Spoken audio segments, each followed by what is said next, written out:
il s'est passé beaucoup de choses. Je ne me rappelle plus si j'ai vu cet enfant venir avec la couche ou sans couche. Mais elle était toute petite. Et le jour où je suis venu, elle chantait, j'ai dit, c'est papa qui m'a rappelé même cela. Tu te rappelles, j'ai cherché dans mes souvenirs. Et puis j'ai vu la toute petite au départ. Aujourd'hui, elle est aussi grande que moi. Amen. Alléluia. C'est ça, bâtir. Cela prend du temps avec des difficultés, mais on arrivera toujours. Amen. Alléluia. Une force de caractère. Et le quatrième point, c'est la capacité d'interagir. Là, je donnerai juste un exemple. Alléluia. J'ai bien aimé ce que Dieu a dit. Pourquoi a-t-il mis le goudron à l'intérieur et à l'extérieur de l'arche? Cela m'a intrigué. Il pouvait dire, pour des petites brèches, on met du goudron. Mais il dit, on a mis le goudron à l'intérieur et à l'extérieur de l'arche. Alléluia. Là, il m'a fait comprendre que les valeurs de Babylone, les valeurs du monde, c'est ce que disait le pasteur hier, ne peuvent pas rentrer dans l'église. Oh, l'église d'aujourd'hui fait rentrer les valeurs du monde. Donc l'église d'aujourd'hui n'a pas mis le goudron. Oh, quand il a fait l'arche, il restait quand même des brèches. Or, ces brèches ne peuvent être couvertes que par le goudron. Or, si tu mets que le goudron à l'extérieur, tu es sûr que cela ne sortira pas.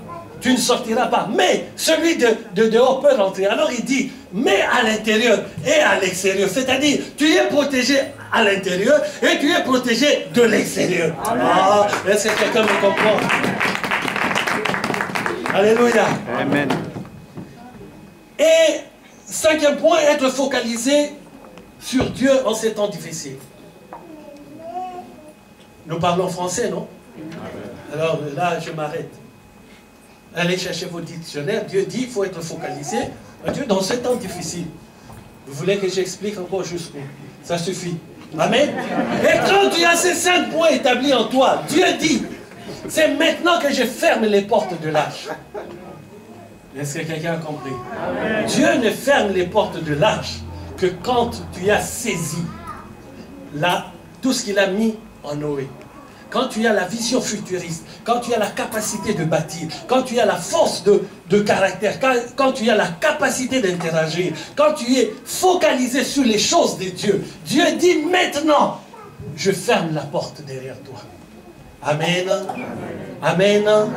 Amen. Amen. Amen. Est-ce que quelqu'un a compris le modèle de Noé? Amen. Oh non, si vous aviez compris, vous allez applaudir. Je vais aller vite pour terminer le message. Alléluia. Donc, je récapitule. Premier point, pour comprendre ces temps, comme disait la modératrice tout à l'heure, ces temps difficiles que nous vivons, il faut que je comprenne quel est, comment les... Et comme nous avons écouté les 2 pasteurs les 3 jours précédents, tout ce qui va se passer, les faux pasteurs, patati patata, l'apostasie, la séduction. Hier, le pasteur parlait de la publicité qui imprègne l'esprit des gens. Amen. Amen. Quand on a vu tout cela, maintenant, je dois comprendre quel est le modèle que Dieu a établi pour que j'échappe à tout cela. Parce que ce n'est pas seulement de savoir, mais qu'est-ce que je fais pour échapper à tout cela? Or, il nous a dit, ces choses leur sont arrivées pour nous servir d'exemple. Amen. Alors, la première chose qu'il nous dit, il faut que tu voyages dans ton esprit. Que tu saches que tu es dans le monde. Mais pour arriver à Canaan, il faut que tu ailles avec Dieu, que Dieu transforme ta vie. Que tu passes de ce que tu es maintenant et tu deviens ce que Dieu a dit au départ. Amen. Tant que tu ne seras pas ce que Dieu a dit au départ, tu ne peux pas rentrer à Canaan. Parce qu'à Canaan, il ne prend pas les fabricants de briques. Il ne prend que les guerriers. Amen. Ceux qui sont restés fabricants de briques, ce sont le reste de 600 000 personnes. Il n'y a que 2 qui sont redevenus guerriers et qui ont pénétré le territoire de Canaan. Amen. Et deuxièmement, il nous dit, puisqu'il a voulu détruire le monde, il a pris un exemple du monde, dans le monde, pour pouvoir préserver ce même monde qu'il voulait détruire. Amen. Et cet exemple, c'est Noé. Et nous avons vu les capacités que Dieu a mis à Noé. Pour que l'Église aujourd'hui puisse réussir, l'Église doit avoir les capacités de construction de Noé. Construire l'arche selon l'architecture de Dieu lui-même. Construire l'arche selon le ainsi dit l'Éternel. Construire l'arche selon les dimensions que Dieu a données. Je ne peux pas construire l'Église de Dieu selon mes dimensions, mais selon les dimensions de Dieu. Parce que Dieu a été très, comment dirais-je, très clair. Les dimensions ont été données. Ce qui veut dire Dieu, tout ce qu'il fait, il n'y a pas de hasard. S'il a dit 12 cm, on ne dit pas Seigneur, pour aider celui-là, il est trop grand, il est grand comme le pasteur Lélo, donc on va rajouter 1 cm. Non, le pasteur Lélo n'a qu'à se baisser pour passer dans cet espace. Amen. On ne peut pas rajouter 1 cm pour que je passe. Là, cela devient quelque chose de charnel. Mais si l'on m'oblige à m'accouplir un tout petit peu pour passer, là je suis dans les normes de Dieu. Est-ce que quelqu'un me suit? Amen. Et quand nous avons tout cela, nous avons mis le goudron à l'intérieur et à l'extérieur. Dieu dit, maintenant je peux dire, fermez, je ferme les portes de l'arche. Est-ce que quelqu'un me suit? Amen. Alors pour terminer, nous allons parler de restaurer la puissance permettant l'achèvement. Cela, Dieu va nous enseigner que tout n'est pas acquis jusqu'à ton dernier moment de rendre le souffle. Et nous allons voir à la fin un exemple qui m'a vraiment beaucoup bouleversé. Amen. Amen. Jusqu'à la dernière seconde, il faut toujours tourner ton regard vers Dieu. Amen. Ce n'est pas ce que tu as fait depuis qui compte. C'est ce que tu fais au moment où, à 12h05, il va venir te prendre. Si à 12h, moins un tiers, je ne sais pas moi, tu es en dehors, tout ce que tu as fait avant ne compte pas. Est-ce que quelqu'un me suit? Amen. Nous allons aller dans le livre, vous notez seulement, je vais lire rapidement. Dans le livre de Néhémie, Néhémie chapitre 2, le verset 17. Notez seulement, je vais lire rapidement. Est-ce que nous sommes là? Amen. Je vois mon frère, il me voit bien là?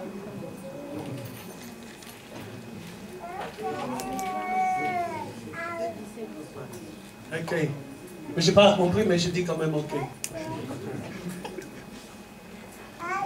Néhémie chapitre 2, le verset 17. Restaurer la puissance permettant l'achèvement. Vous allez comprendre. Je lis la parole de Dieu au nom du Seigneur Jésus-Christ. Je leur dis alors, vous voyez le malheureux état où nous sommes. J'ai toujours dit aux enfants de Dieu, pour avoir la révélation, il faut regarder le temps utilisé dans la phrase, le terme utilisé, le verbe utilisé. La révélation de Dieu est dans les mots qu'il utilise. Amen. Amen. Amen. Si tu lis comme un livre de Tintin, tu ne comprendras pas. Mais si tu restes dans ce qu'il dit, pourquoi a-t-il utilisé ce temps-là? Pourquoi ce mot-là? Pourquoi ce verbe-là? Là, ton esprit commence à travailler et là, tu commences à méditer. Tu ne lis plus, mais tu médites la parole. Amen. Vous voyez le malheureux état où nous sommes. Jérusalem est détruite. Et ses portes sont consumées par le feu. Écoutez bien, venez, rebâtissons la muraille de Jérusalem et nous ne serons plus dans l'opprobre. Je relis pour la bonne compréhension. Je leur dis alors, vous voyez le malheureux état où nous sommes. Jérusalem est détruite et ses portes sont consumées par le feu. Venez, rebâtissons la muraille de Jérusalem et nous ne serons plus dans l'opprobre. Est-ce que nous avons suivi? Alors, quand il dit, je leur dis alors, vous voyez le malheureux état où nous sommes. Qui est en train de parler? Dieu. Néhémie. Pourquoi vous avez peur? Alléluia. Néhémie est en train de parler à qui? Il est en train de parler aux hommes de Dieu. Quand tu lis ce passage, est-ce que Néhémie est en train de parler des murs de Jérusalem qui sont en feu? Est-ce qu'il est en train de parler des murs des bâtiments qui sont en feu? Est-ce qu'il est en train de dire que les portes sont en feu? Est-ce que cette porte-là qui est en feu? Non. Néhémie est en train de dire aux hommes de Dieu. Alléluia. Aux hommes de Dieu, voici l'état où nous sommes. Parce que les hommes de Dieu sont le portail où passent les enfants de Dieu. Les hommes de Dieu, les serviteurs de Dieu, les encadreurs des enfants de Dieu, ceux-là qui sont appelés pour servir, sont le portail par lequel passe le peuple. Le peuple ne peut voir Dieu que par l'enseignement donné par les serviteurs de Dieu. Amen. Et Néhémie est en train de reprendre ceux-là qui sont dans le service de Dieu. Vous travaillez, vous êtes en train de travailler comme des portes qui sont consumées par le feu. Venez, rebâtissons. Venez, reprenons le travail au début. Quand il dit, que veut dire bâtir? Bâtir veut dire tout simplement être structuré. Amen. Construire quelque chose de structuré. Mais il a dit rebâtissons. Cela veut dire, tu dois refaire quelque chose qui existait déjà. Amen. Il est en train de dire aux hommes de Dieu, dégagez de votre gabata. Sortez de ce podium où vous vous êtes installés. Quittez ce podium, quittez cet esprit-là de dictature, cet esprit-là d'ignominie, cet esprit-là de vouloir toujours mettre tout dans sa poche. Amen. Alléluia. Amen. Maintenant, revenez et travaillons dans l'église comme c'était aux temps anciens. Alléluia. Amen. Où tout le monde ne venait que pour servir l'Éternel. Est-ce que quelqu'un me suit? Est-ce que quelqu'un me suit? Amen. Est-ce que quelqu'un me suit? Amen. Venez, rebâtissons. Revenons aux enseignements de Dieu du départ. Revenons à la sainte doctrine. Comme j'ai dit hier, j'ai vu sur internet un pasteur à Kinshasa qui se fait payer. Je crois à Gambela. Et il n'a même pas eu honte d'être filmé. C'est sur YouTube. Alléluia. Tu vois les gens lui donner 45 000, je crois, francs congolais ou 4 500, je ne sais plus. Et que dès que tu lui donnais, il prophétisait sur toi. Il fallait d'abord recevoir l'argent et ensuite il parlait. Et il était là. Il disait que tout travail mérite salaire. Alléluia. Et on était en train de le filmer. Il n'avait même pas peur de passer sur internet. Il dit qu'il est dans la vérité. Voilà le temps où nous vivons. Et le Seigneur dit, les portes sont en feu. Les portes sont consumées par le feu. Venez, rebâtissons la muraille de Jérusalem. Rebâtissons l'église de Dieu. Car l'église de Dieu ne se trouve où à ce moment-là? Qu'à Jérusalem. Alléluia. Amen. Et nous ne serons plus dans l'opprobre. L'opprobre veut dire quoi? C'est que l'on essaye de te faire croire comme si c'était une prophétie. Mais ce n'en est pas une. Quelque chose qu'on te donne comme griffe, mais qui n'est pas ta griffe. Amen. Le médecin te dit, tu as le cancer, c'est une griffe. Mais toi tu dis, le cancer reste sur cette peau, mais mon esprit n'a pas de cancer. Et puisque mon esprit n'a pas de cancer, le cancer ne me tuera point. Un cancer, tu veux rester là, reste comme griffe. Mais je te préviens, cancer, tu es en train de perdre ton temps. Oh, alléluia. Alléluia. Je connais une sœur. Quand Dieu m'a parlé de sa vie, il fallait vraiment Dieu pour que je comprenne. Mais Dieu dit, cette personne-là ne mourra jamais de cette maladie que le monde lui a donnée. Oh, et quand vous voyez cette personne travailler pour Dieu, quand vous voyez cette personne avec cette vitalité, je regarde, je dis, oh Seigneur, tu n'as jamais menti. Tu n'as jamais menti. Parce que la maladie dont le monde l'a affublé, cette personne ne peut pas rester debout. Cette personne ne peut pas travailler pour Dieu. Mais cette personne est devenue encore plus forte dans la chose de Dieu. Satan croyait l'anéantir par cette maladie. Mais Satan fait une grosse erreur. À cause de ça, la personne est devenue encore plus apte. Parce que la personne ne veut pas tomber dans cette maladie. Alléluia. Et cette personne, par Jésus-Christ, mon Seigneur, est en train de faire du mal, très mal à l'ennemi. Il est en train de vraiment de leur donner des coups de bâton incroyables. Il croyait l'avoir, ça serait tourné contre lui. C'est pour ça que je dis très souvent, Satan n'est pas intelligent, il n'est que malin. Il y a une grosse différence entre la malignité et l'intelligence. Être malin, c'est chercher les moyens détournés pour arriver. C'est ça le malin. Mais intelligent, c'est travailler normal. Alléluia. Alléluia. Et je crois que toi et moi, nous sommes intelligents. Alléluia. Alors pour bâtir, vous vous inquiétez pas, on va finir. Pour bâtir, pour pouvoir bâtir l'église, il faut que nous soyons bâtis nous-mêmes. Amen. Amen. Amen. Ce qui arrive aujourd'hui à Paris m'a été annoncé il y a plus de 30 ans. L'église. Par une prophétie, pendant qu'on était dans le culte, cela a été annoncé il y a plus de 30 ans. Mais pour que cela s'accomplisse, il fallait que je sois d'abord bâti moi-même. Amen. C'est pour cela que vous me voyez toujours au pied de maman. Pourquoi? Parce que pour pouvoir travailler, faire quelque chose, il faut que tu reçoives d'abord. Si tu ne reçois pas de quelqu'un qui a déjà reçu, tout se passe par transmission. Alléluia. Le Seigneur est venu, il a transmis le Saint-Esprit. Amen. Toi c'est pareil, moi c'est pareil. Peut-être Paul, ben lui aussi, le Seigneur le lui a transmis lui-même. Mais ne crois pas que tu peux travailler dans l'œuvre de Dieu tout seul, impossible. Il faut que quelqu'un t'apprenne, il faut que quelqu'un te coache. Amen. Il faut que quelqu'un te soutienne, il faut que quelqu'un te reprenne quand tu es en dehors. Alléluia. Il faut que quelqu'un te dise, mon fils, fais attention, le chemin que tu prends là n'est pas le bon. Amen. Amen. Amen. C'est pour ça que vous me voyez toujours à Nancy. Tant que le Seigneur n'a pas encore sonné la trompette, je reste au pied de maman. Mais je travaille aussi. Pourquoi? Parce qu'on a toujours besoin d'un coach. On a toujours besoin de quelqu'un, même si elle oublie. Parce qu'elle a tellement des enfants. Mais quand elle reste chez elle, même si elle a oublié, à un moment, mon image apparaîtra. Et là, elle sera partie en prière.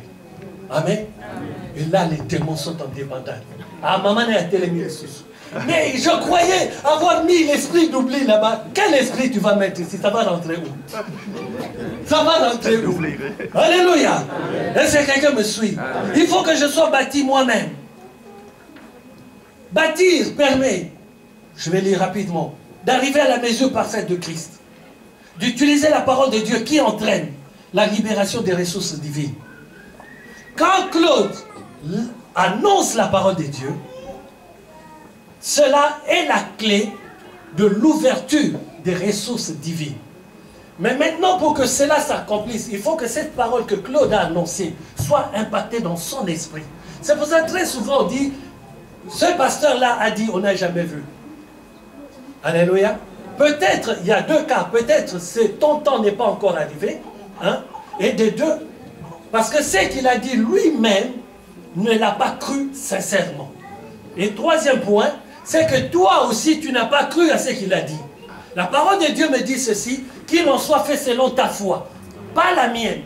Moi, j'annonce ce qui est impacté dans mon esprit. Mais pour que cela fasse un effet en toi, il faut que toi aussi tu le reçoives. D'abord que cela impacte ton esprit et tu verras l'accomplissement. Alléluia. Alléluia. La libération des ressources divines. C'est là l'impact qui rentre et qu'on voit. Amen. Arriver à l'achèvement, c'est quoi? C'est finir la saison, passer à une autre et finir la vie. Et maintenant, j'attaque le dernier point. Et quand j'attaque cela, je dis très souvent, c'est là que les Romains s'empoignèrent. Amen. Amen. Parce que personnellement, j'ai été bouleversé. J'ai même demandé à Dieu, Seigneur, depuis le temps que je lis ça, et il me dit, ce message ne pouvait pas être donné avant. Chaque période correspond à une saison, et c'est la saison pour annoncer ce message. Amen. Amen. Amen. Amen. Je vais vous parler de Jean le Baptiste. Jean le Baptiste, j'insiste bien, je ne parle aujourd'hui que du point de vue de l'achèvement de la vie. Ne prenez pas ce que je dis et ne le mettez pas ailleurs. J'insiste, je ne parle que pour l'achèvement de la vie. Amen. Pas Jean le Baptiste sur un autre aspect. Jean le Baptiste, quand tu lis la parole de Dieu, a beaucoup d'aspects. Mais l'aspect dont je veux vous parler aujourd'hui, c'est du point de vue de l'achèvement. C'est-à-dire, quand arrive l'heure de ton départ, quand arrive le moment où tu dois rendre l'âme, tu n'as besoin de personne à tes côtés si ce n'est que Dieu lui-même. Et tu n'as que la parole. Et si, je ne sais pas si je l'ai dit, les modèles que Dieu nous a donnés, il m'a dit ce n'est pas pour lire seulement, c'est pour que vous sachiez que je vais utiliser ces modèles pour le jugement. Alléluia. Si quelqu'un me suit. Il m'a dit, je ne te donne pas ces modèles juste pour le plaisir. C'est pour que tout le monde sache que l'Église sera jugée par rapport à ces fondements que j'ai déjà établis. Donc quand je regarderai ce que j'ai établi, c'est là que sera jugée l'Église. Amen. Quand l'Église sera conforme à ce que j'ai établi, l'Église ne sera pas jugée. Mais si l'Église ne marche pas selon ses fondements, le jugement est sur elle. Est-ce que quelqu'un me suit? Est-ce que quelqu'un me suit? Comme je disais tout à l'heure pour Noé, je vais répondre la même chose. Jean le Baptiste, je ne sais pas s'il était chauve. Tout ce que je sais, il n'aimait pas les habits. Je ne sais pas s'il y a combien de temps, de saisons en Israël. Est-ce qu'il fait froid en Israël? Est-ce qu'ils ont l'hiver? Bon, ils ont l'hiver. Mais cet homme n'aimait que les mangouanas. Comment peut-on vivre dans un pays où il y a l'hiver? Il n'était qu'affublé de peau d'animal, torse nu, pieds nus. Est-ce que quelqu'un me suit? Mais qu'il soit nu, qu'il ait la peau d'animal, qu'il soit sans chaussures, n'est pas mon problème. Mais moi, mon problème, c'est lequel? C'est que Jean-Baptiste est une armoire. Amen. Et dans cette armoire, il y a le dépôt de Dieu. Et le dépôt de Dieu s'appelle ressources divines. Amen. Et Dieu m'a fait voir quelque chose. Il m'a dit ceci. Est-ce que Jean-Baptiste est-il encore dans le monde? Non. Il est parti avant même que je n'arrive. Jean le Baptiste, je ne l'ai jamais vu. Amen. Mais il me dit ceci. C'est que j'ai déposé en Jean le Baptiste. On continue de le prendre jusqu'à aujourd'hui. Et il a dit une phrase qui m'a frappé. Jusqu'à mon avènement, on continuera de puiser dans Jean-Baptiste. Alors ça m'a fait un peu bizarre. Jusqu'à mon avènement, on continuera de puiser dans Jean-Baptiste. Donc c'est que Jean-Baptiste possède quelque chose de très important. Pourquoi possède-t-il quelque chose de très important? Jean-Baptiste, sa dimension spirituelle, les principes divins et tout ce que veut nous enseigner Dieu est toujours dans Jean-Baptiste.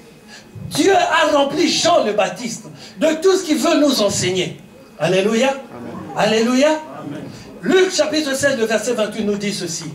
Je vous le dis, parmi ceux qui sont nés des femmes, il n'y en a point de plus grand que Jean. Cependant, le plus petit dans le royaume des dieux est plus grand que Jean le Baptiste. Alors là, ça m'a mis